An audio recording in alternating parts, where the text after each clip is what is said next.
आरोपियों पर शिकंजा कस रही है। रांची के बाद अब एसीबी ने दुमका में छापेमारी की है। दुमका में व्यवसायी के आवास पर एसीबी की तरफ से छापेमारी की गई। ईडी के बाद दुमका में एसीबी की रेड हुई है। प्रतिष्ठित व्यवसायी के घर पर छापेमारी हुई। नवीन पटवारी का आवास ये बताया जा रहा है। कड़ी सुरक्षा के बीच छापेमारी जारी है। रांची में व्यवसायी श्रवण जालान के बाद अब दुमका के व्यवसायी नवीन पटवारी के ठिकाने पर छापेमारी हुई। विनय चौबे के करीबियों के खिलाफ ये छापेमारी लगातार जारी है और विनय चौबे का करीबी भी ये नवीन पटवारी बताया जा रहा है। मौके से ज्यादा जानकारी दे रहे न्यूज 18 संवाददाता नितेश कुमार। दुमका में ईडी की कार्रवाई के बाद अब एसीबी की धमक देखने को मिल रही है। सुबह 5:30 बजे से ही दुमका के भागलपुर रोड स्थित इस नवीन पटवारी के आवास पर सुबह 5:30 बजे से ही छापेमारी जो है वो शुरू की गई है। यह आवास देख रहे हैं, ये नवीन पटवारी का बताया जा रहा है। वैसे इस आवास में 3 भाई रहते हैं और कड़ी सुरक्षा व्यवस्था के बीच सुबह 5:30 बजे से ही जो है एसीबी की छापेमारी चल रही है। हालांकि कोई भी अधिकारी इस पर कुछ भी बोलने को तैयार नहीं है। जो जानकारी मिल पा रही है वो निलंबित आईएएस विनय चौबे के खिलाफ दर्ज आय से अधिक संपत्ति मामले में यह कार्रवाई जो है चल रही है। विनय चौबे के करीबी ये बताए जाते हैं और एसीबी का अंदेशा है कि अपनी काली कमाई को विनय चौबे ने व्यवसायी के पास इन्वेस्ट किया है और इसी को लेकर आज सुबह से एसीबी की छापेमारी चल रही है। रांची में व्यवसायी श्रवण जालान के बाद अब दुमका के व्यवसायी नवीन पटवारी के ठिकानों पर छापेमारी चल रही है और छापेमारी खत्म होने के बाद ही यह स्पष्ट बताया जा सकता है कि क्या कुछ निकलकर सामने आता है। नितेश कुमार, न्यूज़ 18 दुमका। और ज्यादा जानकारी के साथ न्यूज 18 संवाददाता नितेश हमारे साथ फोन लाइन पर भी इस वक्त जुड़ गए हैं। नितेश, क्योंकि विनय चौबे के करीबी हैं नवीन पटवारी जिनके घर पर छापेमारी चल रही है एसीबी की और लगातार एसीबी अभी एक्शन मोड में भी नजर आ रही है, सबसे पहले तो ये बताइए कि कैसे इन दोनों का संबंध था और विनय चौबे से कैसे नवीन पटवारी का संबंध था और इनके ऊपर क्या कुछ आरोप लगाए गए हैं? जी बता दूं आपको कि आज सुबह से ही भागलपुर रोड स्थित में नवीन पटवारी के घर पर जो है एसीबी पहुंची 5:30 बजे और उसके बाद से ही जो है छापेमारी चल रही है। और जो कयास लगाए जा रहे हैं, जो एसीबी का अंदेशा है कि विनय चौबे ने अपनी काली कमाई जो है वो इसी व्यवसायी के यहाँ जो है इन्वेस्ट किया है और इसी को लेकर जो है एसीबी की छापेमारी चल रही है। जिस तरीके से हाल ही में जो है श्रवण जालान के घर पे छापेमारी हुई, उसके बाद ठीक जो है दुमका के व्यवसायी जो बड़े व्यवसाय के रूप में हम माने जाते हैं, कई तरह के जो इनके व्यवसाय है वो यहाँ पर दुमका में चलाए जाते हैं और इसी को लेकर जो है व्यवसाय एसीबी जो है यहाँ छापेमारी की है। और जो कयास लगाए जा रहे हैं विनय चौबे के काफी जो करीबी है वो नवीन पटवारी है, इसलिए जो है जो इस मामले पर है एसीबी कार्रवाई कर रही है। जी नितेश, क्या कुछ एसीबी की टीम को अब तक बरामद हुआ है? कोई जानकारी क्या मिल पाई है? देखिए, अभी तक जो है आधिकारिक रूप से कोई भी अधिकारी बोलने के लिए तैयार नहीं है। हम लोगों ने प्रयास भी किया कि किस अधिकारी से बात हो पाए, लेकिन अभी तक जो अपडेट है उस पर अभी तक अधिकारी ने कुछ भी कहने से जो है इनकार किया है। फिलहाल जो है इस मामले पर हम लोग लगे हुए हैं और जैसे भी जानकारी प्राप्त होती है आपको अपडेट करेंगे। ठीक है, आप नजर बना के रखिए नितेश, तमाम अपडेट आपसे लेंगे। बहुत शुक्रिया जानकारी के लिए। चलिए खबरों में आगे बढ़ेंगे। चाईबासा से बड़ी खबर सामने आ रही है। नेपाल में फंसे चाईबासा के 20 से अधिक बच्चे, और आपको बता दें कि जिले के अलग अलग थाना इलाके से भेजे गए थे बच्चों को उच्च शिक्षा देकर के उज्जवल भविष्य बनाने का झांसा देकर के उन्हें नेपाल भेजा गया है। बड़ी खबर बता रहे हैं, 2 बच्चे वहां से भाग करके चाईबासा पहुंचे, तब जाकर के इस पूरे मामले का खुलासा हो पाया। चाईबासा से आपको इस वक्त की ये बड़ी खबर बता रहे हैं और ज्यादा जानकारी के साथ न्यूज 18 संवाददाता रुपेश प्रधान हमारे साथ फोन लाइन पर जुड़ गए हैं। रुपेश, नेपाल में 20 बच्चे फंसे, 2 ने भाग करके अपने घर वो वापस आए, तब जाके इस पूरे मामले का खुलासा हुआ है। क्या कुछ कार्रवाई फिलहाल पुलिस की तरफ से की जा रही है और बच्चों को लेकर के? जी देखिए, इस मामले में जो बातें अभी सामने आ रही है कि कल जो मामला ये सामने आया कि 2 बच्चे जब घर वापस पहुंचे और उनके द्वारा परिजनों को जब बताया गया कि वहां पर बाकी बच्चे भी फंसे हुए हैं और इन 2 बच्चों के साथ और भी 2-3 बच्चे भाग रहे थे, लेकिन वे पुलिस प्रशासन के हाथ वहां लग गए और वे फिलहाल नेपाल के पुलिस प्रशासन के पास हैं। उनमें से एक बच्चा का अभिभावक फिलहाल वहां रवाना हुए हैं उन्हें लाने के लिए। लेकिन इसके अलावा एक बड़ा गंभीर मामला अब ये सामने आ रहा है कि ये चाईबासा मुफस्सिल थाना क्षेत्र के रंगामट्टी गांव के 11 बच्चे भेजे गए थे, लेकिन उससे पहले भी पश्चिम सिंहभूम जिले के चक्रधरपुर, सोनवा और अन्य क्षेत्र के और भी दर्जनों बच्चे इस तरह वहां भेजे गए हैं। जो बिचौलिए हैं उनके द्वारा अभिभावकों को यहाँ सुदूर जो आदिवासी बहुल क्षेत्र के जो आर्थिक रूप से समृद्ध नहीं होते हैं, उन्हें ये प्रलोभन दिया गया है कि आपके बच्चों की पढ़ाई, उच्च शिक्षा पढ़ाई होगी, पीएचडी तक वे फ्री में वहाँ पढ़ेंगे और उनका भविष्य उज्जवल होगा। इस तरह का प्रलोभन देके उन बच्चों को भेजा गया है। अब धीरे धीरे ये मामला खुलने लगा है और जैसा बात सामने आ रहा है कि 20 से 25 बच्चे करीब वहां अभी फंसे हुए हैं। रुपेश, ये बताइए कि जो बच्चे वहां फंसे हैं उन्हें मुक्त कराने के लिए प्रशासन की तरफ से क्या कुछ उपाय अपनाए जा रहे हैं? परिजनों से जो शिकायत मिली है तो डीसी और एसडीओ उस क्षेत्र के चाईबासा के डीसी और सदर एसडीओ जो हैं, उन्होंने अधिकारियों को इस मामले की छानबीन में, जांच पड़ताल में लगा दिया है और जो लोग इन बच्चों को वहां भेजे हैं, जिन लोगों के द्वारा, जिन बिचौलियों के द्वारा इन्हें नेपाल भेजा गया है, फिलहाल उन्हें ट्रेस करने की प्रक्रिया की जा रही है कि पूरे मामले का खुलासा हो सके और किस तरह नेपाल से बच्चों को वापस यहाँ पर लाया जा सके। ठीक है रुपेश, आप नजर बना के रखिए इस पूरे मामले पर। अपडेट आपसे देंगे, बहुत शुक्रिया जानकारी के लिए। इसी बीच देखिए राज्य से बड़ी खबर आ रही है, जहां आईएएस अमित कुमार को फिर दिया गया है समन। तो आज सुबह 11 बजे पूछताछ के लिए बुलाया गया। एसीबी फिर करेगी सवाल जवाब। पहले भी हो चुकी है अमित कुमार से पूछताछ और मामले में कुछ नए फैक्ट सामने आने की वजह से उन्हें फिर से बुलाया गया है। आपको बता दें कि पूछताछ के लिए उन्हें एसीबी दफ्तर बुलाया गया, जहां उनसे पूछताछ की जाएगी। बड़ी खबर आपको इस वक्त बता रहे हैं राज्य से, जहां आईएएस अमित कुमार को फिर से समन भेजा गया, उन्हें पूछताछ के लिए बुलाया गया। उनसे पहले भी पूछताछ हो चुकी है, लेकिन एक बार फिर से उन्हें पूछताछ के लिए बुलाया गया। और जो जानकारी सामने आ रही है, 11 बजे से पूछताछ किया जाएगा। एसीबी फिर से सवाल जवाब करेगी।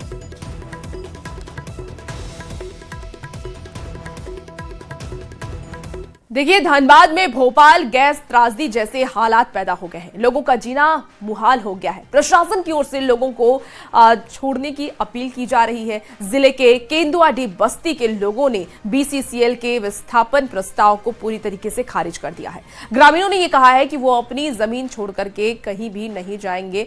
आपको बता दें कि जो जानकारी सामने आई है, उन्होंने ये कहा है कि वो अपनी जमीन छोड़ करके बेलगड़िया या फिर करमाटार नहीं जाने वाले हैं। जिला परिषद अध्यक्ष शारदा सिंह ने स्थल का दौरा कर लोगों से स्थिति की जानकारी ली। प्रभावित लोगों से भी बातचीत की गई है। बताया गया है कि प्रभावितों ने बीसीसीएल से गैस रिसाव को रोकने के लिए तकनीकी कदम उठाने और विस्थापन की बजाय समस्या का स्थायी समाधान निकालने की मांग की। सबका ये कहना था कि हम लोग यहीं रहेंगे, हम लोग कहीं नहीं जाएंगे, इसका उपाय किया जाए। लेकिन वो लोग बार बार विस्थापन का नारा लगे हुए। ये सब मिली भगत पूरा अफसर का, यहाँ का जिला परिषद सब चाह रहा है कि यहाँ के लोग बोरिया बिस्तरा बांध जाए और यहाँ बड़ा बड़ा माफिया को यहाँ पर वो कोयला खनन करने के लिए दिया जाए, ताकि हमें अवार्ड पर अवार्ड मिले कि हम बहुत ज्यादा प्रोडक्शन कर रहे हैं। जिस जगह वो गैस रिसाव हो रहा है वहाँ पर अगली प्रभावित क्षेत्र नहीं है।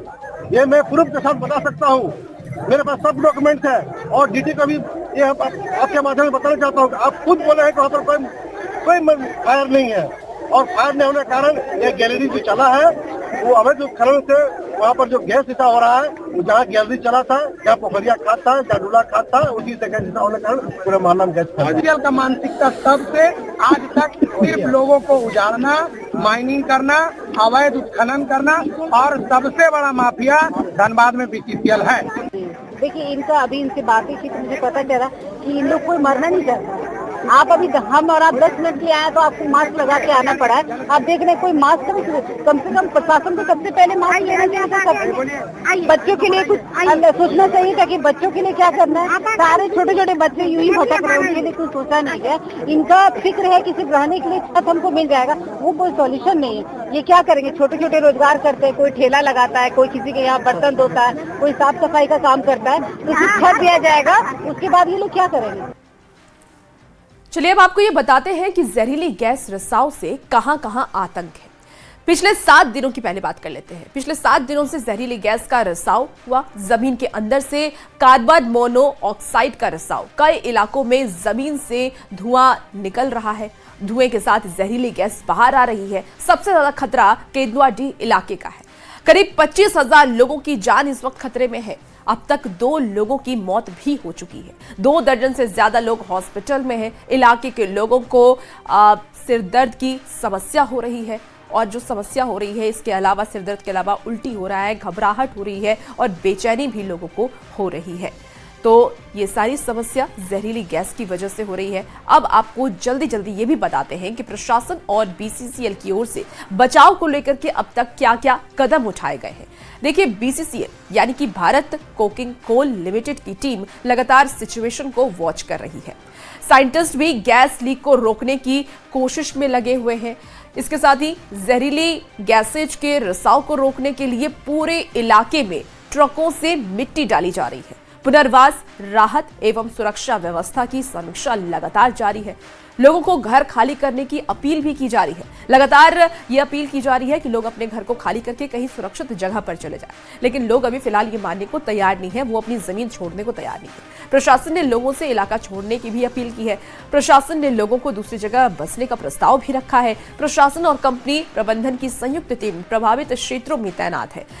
आपको बता दें कि स्थायी समाधान तभी संभव है जब पूरा इलाका खाली हो, स्कूल और मंदिर मैदान में अस्थायी पुनर्वास कैंप तैयार है।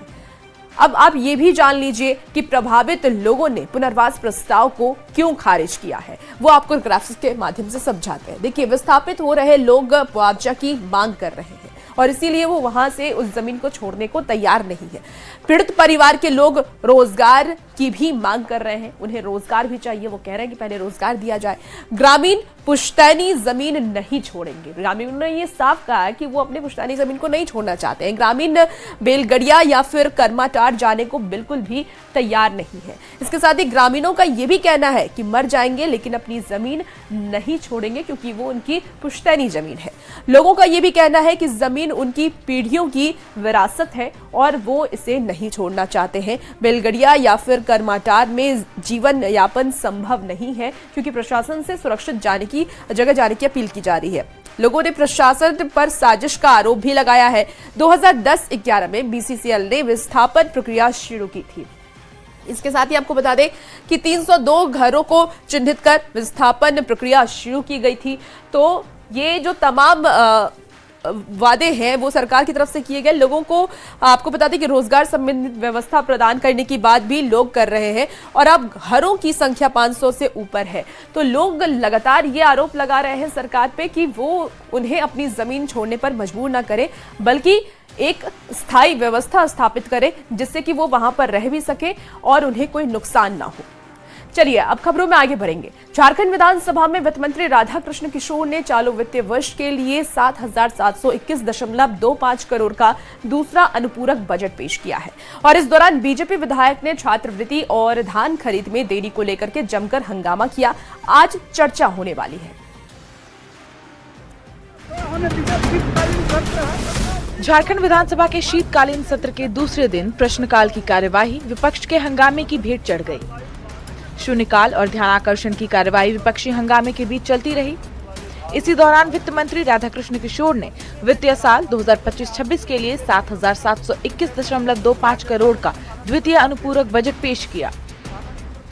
तब में विपक्ष का हंगामा जारी रहा। सरकार के खिलाफ नारेबाजी हो रही थी। छात्रवृत्ति और किसानों से धान खरीद नहीं होने पर सवाल उठाए जा रहे थे। वर्ष 2025-26 के लिए 31 मार्च 2026 को समाप्त होने वाले वर्ष के भीतर शोधन के दौरान आने वाले भारों के वहन के लिए 7,721 करोड़ 25 लाख रुपए मात्र का द्वितीय अनुपूरक व्यय विवरणी सभा में उपस्थापित करता हूँ। इस बजट में सबसे ज्यादा तवज्जो महिला बाल विकास एवं सामाजिक सुरक्षा विभाग को दिया गया है। इस विभाग के लिए 2082.25 करोड़ की राशि का प्रावधान है। इसमें सबसे ज्यादा राशि सामाजिक सुरक्षा और कल्याण मद में यानी 2077 करोड़ मांगी गई है। दूसरे स्थान पर ग्रामीण कार्य विभाग है। इसके लिए 1,324.82 करोड़ का प्रावधान है। इसके अलावा स्वास्थ्य विभाग के लिए 729 करोड़, आपदा प्रबंधन विभाग के लिए 526 करोड़, वन पर्यावरण एवं जलवायु परिवर्तन विभाग के लिए 500 करोड़ और गृह विभाग के लिए 443 करोड़ की मांग रखी गई है। हालांकि दूसरी ओर विपक्ष का आरोप था कि सरकार बजट का सही उपयोग नहीं कर पा रही। उनका कहना है कि कई योजनाएं सिर्फ कागजों पर चल रही हैं और जनता तक उनका लाभ पहुंच ही नहीं पा रहा। इसी को लेकर विपक्षी दलों ने सदन के भीतर ही जोरदार नारेबाजी शुरू कर दी। हंगामा इतना बढ़ गया कि शांति बहाल करने के कई प्रयास नाकाम रहे। न्यूज़ 18 के लिए रांची से संवाददाता संजय सिन्हा के साथ निरंजन की रिपोर्ट। इसी बीच देखिए बड़ी खबर आ रही है। बड़ी खबर शीतकालीन सत्र से जुड़ी हुई है, जहां शीतकालीन सत्र का आज तीसरा दिन अनुपूरक बजट पर चर्चा होगी। आपको बता दें कि आज बहुत ही महत्वपूर्ण दिन है, तीसरा दिन है। विधानसभा में चर्चा अनुपूरक बजट पर 3 घंटे की चर्चा होने वाली है। कल वित्त मंत्री ने पेश किया था बजट और 7,721.25 करोड़ का बजट पेश है। आज 11 बजे से शुरू होगी विधानसभा की कार्यवाही। बता दें कि कल बजट पेश होने के बाद विधानसभा की कार्यवाही और आज 11 बजे तक के लिए स्थगित कर दी गई थी। तो बड़ी खबर आपको बता रहे हैं, जहां शीतकालीन सत्र का आज बहुत ही महत्वपूर्ण दिन है, तीसरा दिन है और इसको लेकर के अनुपूरक बजट पर आज चर्चा होगी। 3 घंटे की चर्चा होने वाली है। देखिए किसानों के हित से जुड़े इस वक्त की बड़ी खबर आ रही है, जहां धान खरीदी सरकार राज्य में 15 दिसंबर से धान अधिप्राप्ति का कार्य शुरू होगा।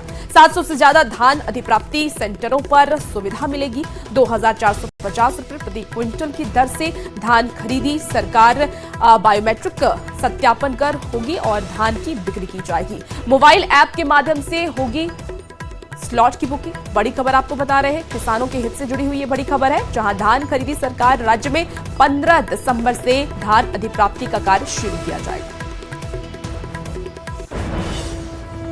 झारखंड विधानसभा के शीतकालीन सत्र में किसानों से धान खरीदी और उसकी एमएसपी को लेकर के जबरदस्त प्रदर्शन चल रहा है। अब राज्य सरकार 15 दिसंबर से किसानों से 700 से ज्यादा केंद्रों पर धान की खरीद करेगी और इसके लिए किसानों को प्रति क्विंटल 2,450 रुपए एक मुश्त और तुरंत भुगतान किया जाएगा।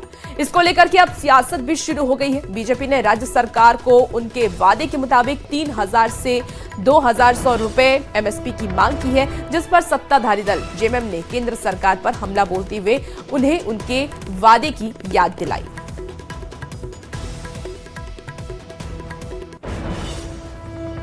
एमएसपी जो केंद्र सरकार का है, हम उसमें भी एड ऑन कर रहे हैं। 81 रुपए का बोनस हम लोग दे रहे हैं। अगर बहुत शुभचिंतक बने हैं, बहुत हितैषी बने हैं, तो घोषणा कर दें पूरे देश में। एमएसपी बढ़ाने की मांग बहुत पुरानी है।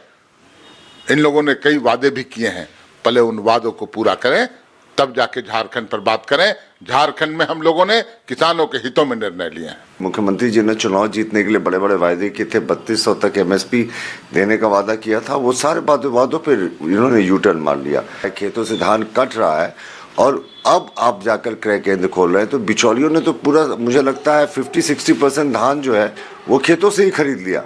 तो अब सरकार खरीदेगी क्या? और सरकार का डिलीवरी मैकेनिज्म इतना पुअर है कि ये पैसा कब किसानों को मिलेगा उस पर कुछ नहीं। लेकिन 3200 देने का वादा था और 2400 पे निपटा दिया।